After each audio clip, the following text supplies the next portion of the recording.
সময়টা খুব একটা ভালো যাচ্ছে না লাতিন আমেরিকার দেশ ভেনেজুয়েলার। প্রতিনিয়ত সম্মুখীন হতে হচ্ছে যুক্তরাষ্ট্রের নানামুখী চাপের।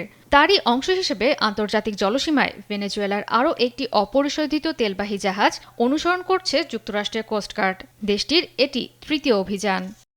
বেলা ওয়ান নামের জাহাজটির পরিচয় নিশ্চিত করেছে যুক্তরাজ্যের ভ্যানগার্ড নামক সামুদ্রিক ঝুঁকি ব্যবস্থাপনা সংস্থা।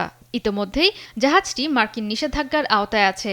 যুক্তরাষ্ট্রের দাবি, ভুয়া পতাকাধারী জাহাজটি ভেনেজুয়েলার ডার্ক ফ্লিটের অংশ। রোববার ভেনেজুয়েলার দিকে আসার সময় জাহাজটি আটক করা হয়। জাহাজটিতে এখনও কোনো তল্লাশি চালানো হয়নি বলে জানিয়েছে ওয়াশিংটন, তবে এর সুনির্দিষ্ট অবস্থান সম্পর্কে কোনো তথ্য প্রকাশ করা হয়নি। ভেনেজুয়েলার রাষ্ট্রায়ত্ত তেল কোম্পানি পিডিভিএসএ এর অভ্যন্তরীণ নথি থেকে জানা যায় ২০২১ সালে জাহাজটি চীনে তেল পরিবহন করেছিল।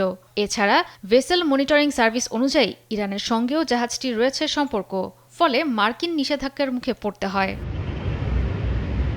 মূলত যুক্তরাষ্ট্রের উদ্দেশ্য ভেনেজুয়েলার অর্থনৈতিক ব্যবস্থাকে দুর্বল করে দেয়া।